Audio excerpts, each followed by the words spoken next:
dihubungi oleh Menteri dalam Kabinet Bapak Jokowi yang menyatakan keinginan dari Bapak Jokowi untuk menduduki posisi Ketua Umum PDI Perjuangan. Itu pernah saya sampaikan di dalam beberapa diskusi karena ada seorang mantan menteri yang kemudian dihubungi oleh Menteri dalam Kabinet Bapak Jokowi yang menyatakan keinginan dari Bapak Jokowi untuk menduduki posisi Ketua Umum PDI Perjuangan. Itu pernah saya sampaikan ke publik. Dan kemudian melihat apa yang terjadi dengan Partai Golkar yang mula-mula juga ada rumor seperti itu. Ternyata itu kan terjadi. Maka apa yang disampaikan oleh Ibu Megawati Soekarno Putri tersebut itu adalah benar. Di sini kami ingin menegaskan bahwa Bu Mega bukan hanya Ketua Umum PDI Perjuangan, beliau putri proklamator. Bu Mega sudah menjadi bagian dari suatu ide, gagasan, cita-cita bagaimana negara hukum dibangun. Bagaimana negara karakter pemimpinnya tidak boleh otoriter. Bagaimana Bu Mega membangun legacy untuk melawan pemerintahan yang otoriter, yang korup, penuh dengan nepotisme dan kolusi. Bagaimana Ibu Mega penuh dengan gagasan tentang emansipasi, tentang meletakkan prinsip-prinsip demokrasi berada di tangan rakyat. Nah, karena itulah sikap PDI Perjuangan sangat jelas.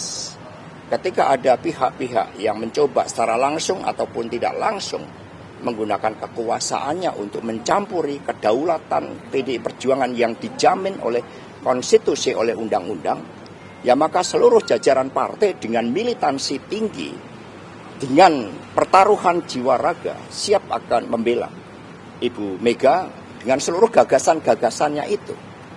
Nah, sehingga Ibu Mega justru menyatakan untuk bersedia menjawab permintaan dari Rakernas ke-5 yang memohon Ibu Mega untuk berkenan menjadi Ketua Umum PDI Perjuangan kembali. Karena ide untuk membangun demokrasi, untuk setia pada konstitusi, setia pada jalan demokrasi, setia pada kedaulatan rakyat, ini ada pihak-pihak yang mau mengganggu prinsip-prinsip fundamental dalam kehidupan berbangsa dan bernegara.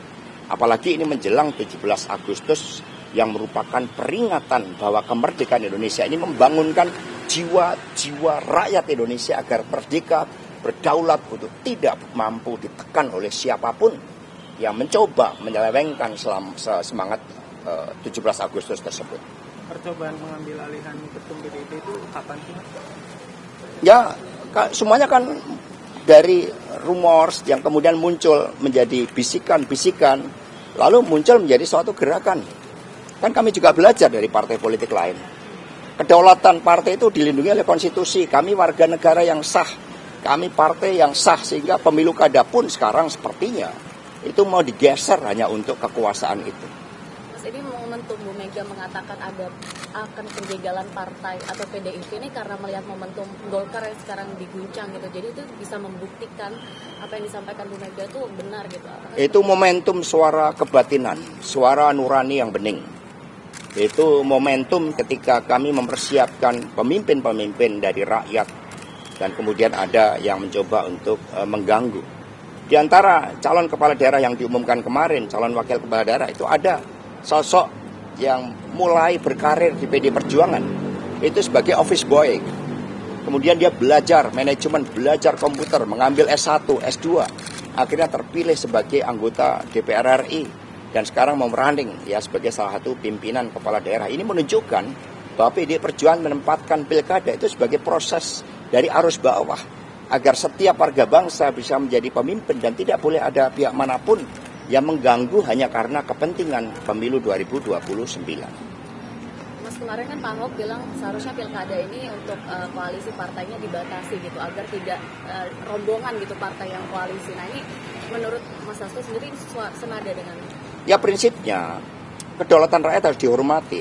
Aspirasi arus bawah itu tidak boleh dihalang-halangi oleh kekuasaan. Itu juga menjadi kesadaran dari elit-elit partai politik. Buat apa ada regulasi detail ketika spirit penyelenggaranya itu tidak memahami aspek-aspek fundamental dari kedaulatan rakyat itu.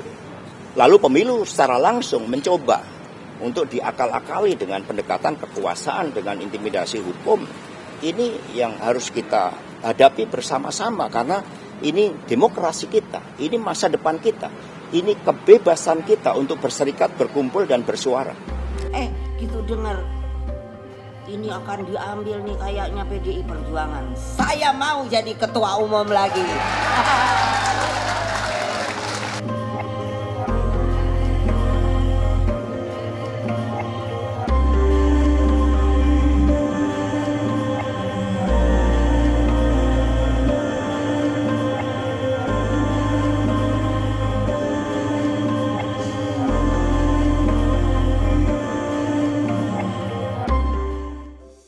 Di antara banyak sumber informasi, kami layak dipercaya. Karena kami menggali lebih dalam,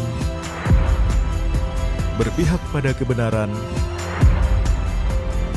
berpegang pada data dan fakta, agar layak Anda jadikan referensi. Kompas TV, independen, terpercaya.